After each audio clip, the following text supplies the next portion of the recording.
Hi, everyone. Thanks for joining us today. I'm Dr. Emma McLeod. I'm a naturopathic doctor at NutriChem. I'm Adam Livingston, PharmD. I'm a clinical pharmacist at NutriChem. And today we were really excited to have an interview with one of our good friends who's Canadian. We actually went to high school with Becca McCarthy. She's a nurse who moved down to Florida right before the pandemic hit, right? When did you move down there?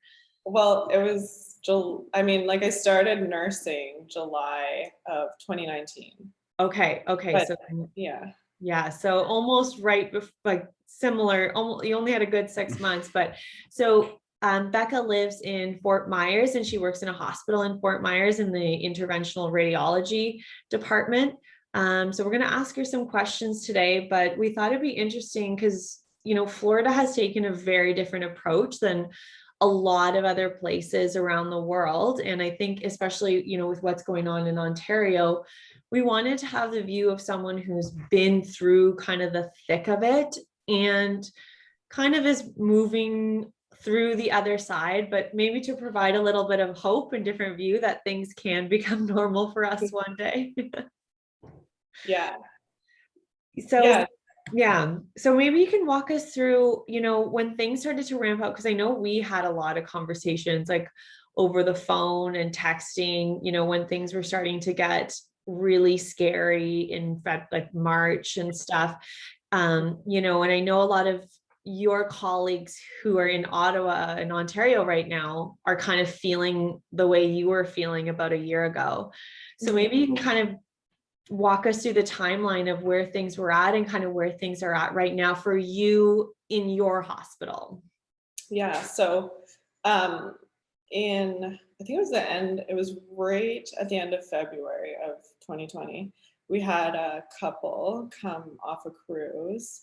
They were in their 60s and they basically landed in Fort Myers and drove right to the hospital.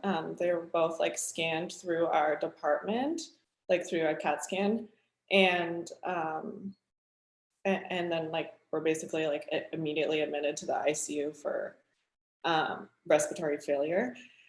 And the woman unfortunately passed away right away. The husband was on a ventilator for 3 weeks in the ICU, and we knew right away that they had COVID based on their CAT scans, and we did the testing obviously. And so kind of right from that moment, it was just mass chaos, because you had kind of heard about it in the news at that point, but it wasn't really something that, we are taking seriously. It was kind of almost joked about sort of thing, and at that point, masks weren't mandated. We just encountered these people not wearing masks or any sort of PPE, which is crazy to think about now. So from then, and then they started sending COVID patients to our hospital once we had already had the couple that had come in. So that hospital in our region was the COVID hospital. So then we started seeing it way more often and frequently. Rebecca, how long did it take kind of from that first couple coming in to sort of the peak? How fast did this ramp up? Well, it's sort of weird because, the first couple of weeks after they came in, we started seeing more and more trickling in slowly. But then everything shut down, all elective surgeries, and essentially the world shut down at that point. So it became kind of really slow for a couple months. And basically anyone that was in the hospital either had COVID or they were suspected to have COVID. I mean, nobody was going to the hospital because they're afraid of getting COVID at the hospital. So it was an eerie sort of time. And, we weren't working a lot of hours at that time. And then I would say maybe end of April, May is when things started opening up, and then it got really bad for a couple months until maybe September. Okay. And so that would have been almost the equivalent of what we were bracing for that didn't really come here at any point until this third wave. And so how many people were you getting in at that point, into your hospital? So our hospital has 511 beds, and I think the most COVID patients we had at one time was like 308 or Oh, wow. so not all of them were in the ICU. There was COVID floors. There was people that were just held in the ER. We had like the tents outside where people would just come and get tested, but they're technically like, included in the numbers at the hospital. So we had like a little isolation tent outside, and then the COVID ICU, the COVID floors, and then, so I think it was like a total of over 300, which is a lot for a 500 bed hospital. Wow. Mhm. Yeah, and that must have been pretty overwhelming for you guys, all the nurses and doctors and everything. Yeah, it was, especially like the major concern at that time was the PPE shortage. And also, we didn't have reliable testing at the start, and we didn't have availability to get testing and PPE at the start. We're like kind of right at the peak of it. So that was probably the hardest part, I think, for like most healthcare workers, is just because you felt like totally unsupported and not prepared to deal with. And we didn't know anything really about it like we do now. So it was a like scary situation to be in. I just had one side note. You mentioned ventilators. Like at your hospital, I know eventually for a lot of COVID patients in ICUs, they moved them away from using ventilators. How long did that take in at your hospital? Was that like early on, they were like, oh, maybe we shouldn't be using ventilators for these patients, or did it take a long time? It kind of went back and forth. Like at the start, they were trying not to ventilate people because there was the fear of like, we're going to run out of ventilators. And then there was more research coming out that like proning people on ventilators was actually better. So they would just, so that they were ventilating people that probably maybe didn't need to be ventilated at that time, because it was so confusing at the time. There was so much different research and you're trying to learn as you went along. But yeah, I would say like the average amount of time on a ventilator would be like a week. Okay. And I remember you saying too at that point that like a lot of your coworkers were sick themselves. And so the staffing numbers were really low at that point too. Yeah. So people would obviously get COVID because we were taking care of patients like without proper PPE. Just like at the beginning, we weren't even wearing masks, and then we didn't have N95s. So yeah, people would get sick, and then we'd keep them out for 2 weeks, and then they would test them again, and they would still test positive. So they'd be out for like. And now we know that that's like not something that's appropriate to do, especially if you're like asymptomatic. But at the start, we would keep testing them, and so they'd be off for like months, and sometimes before they got a negative test to come back to work. Wow. So yeah, the staffing issue was a major issue. Luckily, we do have a lot of travel positions, so we did get like a lot of travel nurses that came down here. But for the hospital, I mean, they're paying those nurses like almost double what they would pay their staff RN. So that's also, it was another huge strain on the hospital on top of everything else. Yeah, for sure. And then so that timeline was then like in the springtime carrying into the summer. And then you yourself actually contracted COVID. When was that? December, right around Christmas time. Yeah. Okay, so that was a while later. And I think that the big difference is, so Florida was really locked down for how long? Like how long? Really, really locked down for 2 months, 8 weeks. So it was like mid-March, like when everyone else shut down as well, for about 2 months, and then everything opened up, and it kind of was like a 25, 50, 75% capacity rollout. But so everything has been like completely open, 100% capacity as of September. So from May into September, they kind of rolled out the reopening of things. But I would say like most things were at 100% capacity before then. Mhm. So that's kind of when like the numbers were really bad as things started opening up again. Back in September? From like May until September. So like Right, okay. things started kind of opening up until September, yeah. And then over the holidays, we had like another spike, obviously. But we started rolling out vaccines. Right, actually, I was supposed to get vaccinated the day after I got COVID.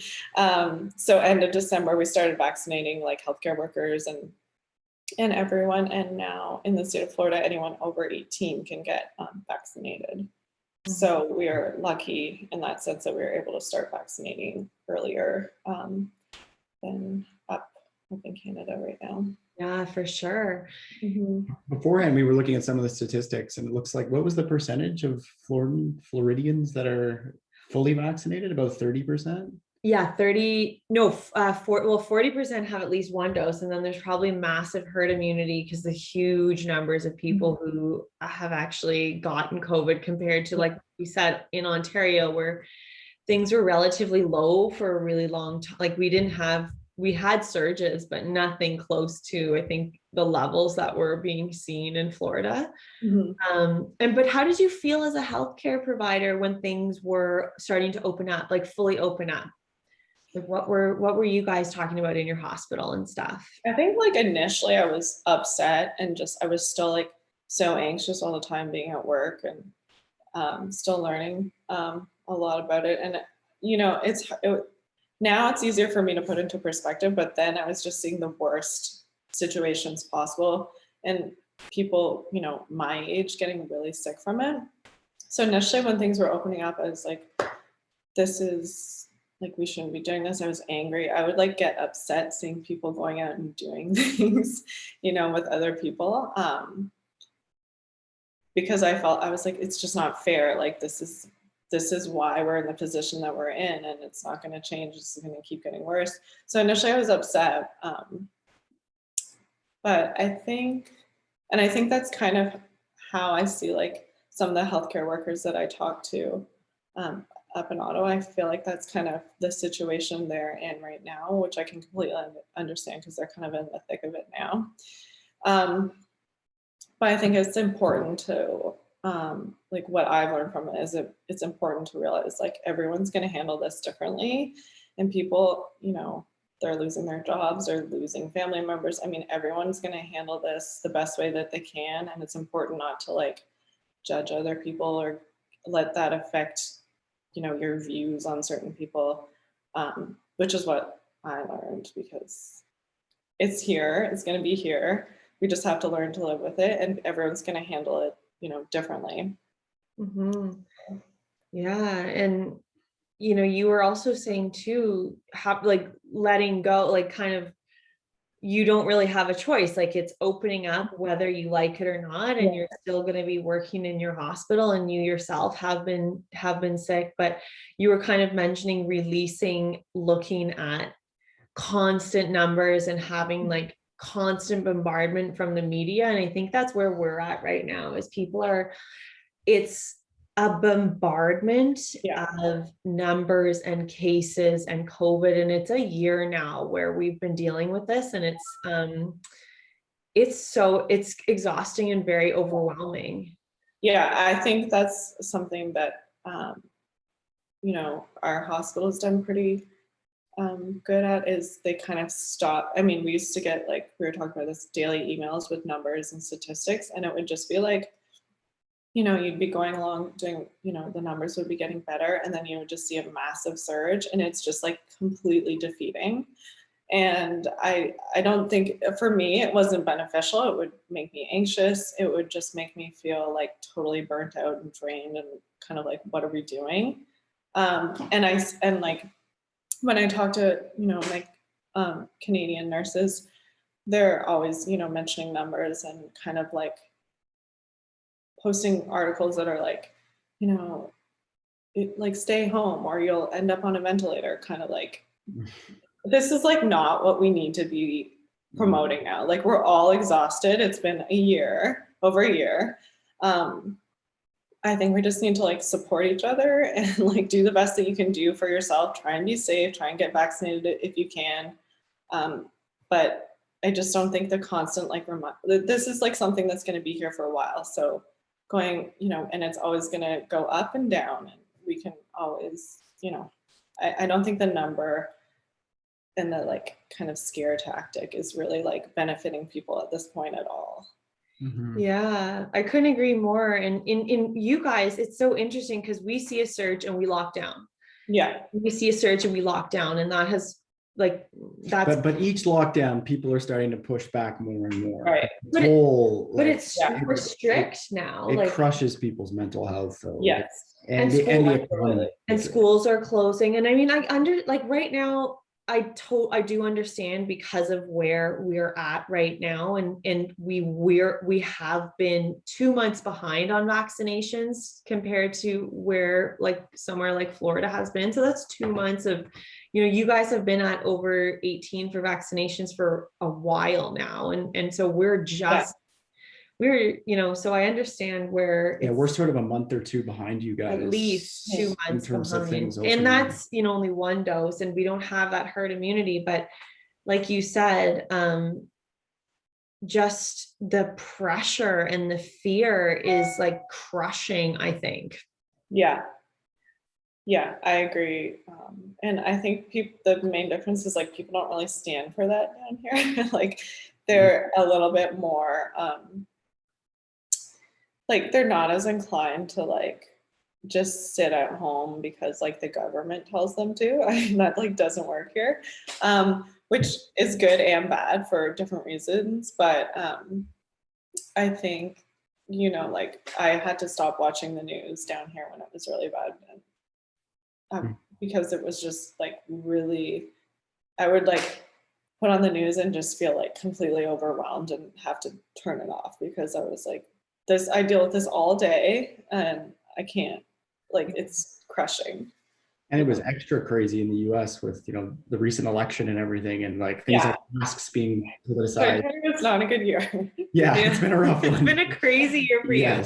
So what have the hospitals look like? This is, I think, what people are really curious about. Like what, and I know it's very different in the West. Like I know different areas are different. Like in Ontario, asking a nurse in a Toronto hospital is very different than asking a nurse like in North Bay or somewhere else. But what has it been like? You know, have you ever gotten to that level of surge that you were at back in the spring, since things have been 100% opened up? Yeah, so the other thing about Florida is we do get a lot of like snowbirds coming down. So we do get a lot, the population just at any time of like before the pandemic would, you know, increase significantly during the winters here, because we had all the people coming down. So every winter we always are at capacity in the hospital. This is like pre-COVID. So this year was challenging, I would say probably from like mid-February to just probably a couple weeks ago, because we would have already been at capacity. And then we also had the challenges of COVID, obviously, this year. And last year we didn't as much because everything was locked down. But I think the main thing is like a lot of the people that were coming down had already been vaccinated. And we're starting to vaccinate almost everyone that came into the hospital at that point. And we were more prepared. Like we knew that it was going to be a challenging season. And we had like all the things that we needed this time. Like we felt prepared. So I think, you know, it's starting to lighten up again now that people are leaving, and the population is getting smaller down here now. But it's sort of strange. Like it'll almost go like week to week. It'll sort of depend. Like sometimes you can't get an ICU bed because it's full. And then other days, you know, there's a couple. So I don't know, kind of ebbs and flows. And are people being transferred like to different hospitals? Because that's like a big topic of what's happening here. Not here. It's a little bit of a smaller like town here, but in Miami, that was happening a lot. In Fort Lauderdale, they're going to more like regional hospitals, which I know is what's happening in Toronto right now. I can't really speak if that happened this year, but I know that in 2020 that was happening at the height of everything down here. Yeah. Yeah, that's really interesting. It's kind of showing it's almost going to be like a seasonal thing where everybody kind of braces and knows Right. it's coming and try to be, you know, the most prepared we can be, and make sure people are aware of it. But again, like just looking at, even when I was trying to do some research for this interview, it's hard to find really up-to-date statistics. And then it's also kind of shocking on hospitalizations. But even here, we'll have 3,000 cases a day, for example, and it's a total freak out and the media is going crazy. And then we look at another country and they're having 10,000 cases a day. Well, that's Florida. So Florida, and nobody's talking Florida about it. right So now. That's great. But we're in a different, like, so this is the thing. We're in Ottawa, so we don't see the news anymore really for Florida. So the cases per 100,000, when I looked them up, were 10,500 per 100K in Florida. And Ontario right now is just over 3,000. So, and I couldn't find the rate of hospitalizations per, because if there's higher herd immunity, higher vaccinations, then, and I don't know because you guys are private healthcare, it's a different ball game too than maybe the number of capacity of our hospital beds and ICUs and all that sort of thing as well. So, I mean, there's a lot of unknowns, but all you can find is like pure numbers, and it's just overwhelming, I think. It's hard to make sense of it. I think like at the height of it, our county was having like 10,000 to like 12,000 cases a day. Wow. In just your county? In a county, yeah. Okay. Wow. Yeah. So I guess like I haven't been looking at numbers lately because I feel it doesn't benefit me, but it was like a 40% hospitalization rate. Wow. But also at the beginning, it was kind of like, okay, you're COVID, like go to the hospital. Whereas now, you know, it's more, you know, like stay at home if you can, isolate, take care of yourself. Yeah. Yeah, well, I think it's, you know, nice to hear your perspective because you've been through, sounds like you're almost like a year ahead of where we're at right now. Well, say what you want about, you know, the US, a lot of people were sort of chirping the US about their public health safety in the beginning, which was a problem. But now you guys rolled out the vaccine so well that you guys are sort of blasted past a lot of other countries. And now it's kind of hopeful talking to you because you're sort of a couple months ahead. And it's like, okay, things seem more normal where you're at. So hopefully that gives some hope to Canadians of like a couple more months, please, if you can get the vaccine, get it. And then in a couple of months, maybe things will be more normal. 100%. And go ahead. No, I was just going to say, I think that like obviously the vaccine rollout helped, and the fact that we had dealt with it so early on. So it's coming to an end up there. And I think people are, because it's been so long since everything started, people are like exhausted. Yeah. But I think with like the warmer weather coming and the vaccines coming, I mean, I know like a lot of Canadians have already got their first dose. I think the last time I read it was like almost a third. Yeah, 30%. That's what we just read right before. So yeah. So that's amazing. And the other thing is like it's going to be here for a while. So just like everyone has to do the best that they can. One other question is like you're in hospital. I don't know if you work with like people that are in COVID experts or infectious disease experts, but like a lot of people are talking about this sort of being like an annual, like a flu shot or having to get a COVID shot as new mutations come around. Right. Like in the hospitals, is there rumblings of this, of like, it's going to be like an annual thing? You're probably going to need a new shot every year. Like, does that sound like what you're hearing on the ground? Yeah, sort of. There's like I've been talking to coworkers about this and doctors and wondering like when are we going to get the, our next like seasonal dose or and I don't think anyone really has an answer. I've been trying to kind of read about it as well. But it likely will be, starting in October when flu season starts. I guess they're just focused on getting the first round of vaccination. Exactly. It's been slow. Yeah. Everyone will be on their own little like schedule, I'm sure. Yeah. So yeah, because I had COVID in December, I haven't been vaccinated yet because they wanted to give vaccinations to people who hadn't had COVID. So I'm going to wait a little bit longer until probably kind of like flu season time to get vaccinated.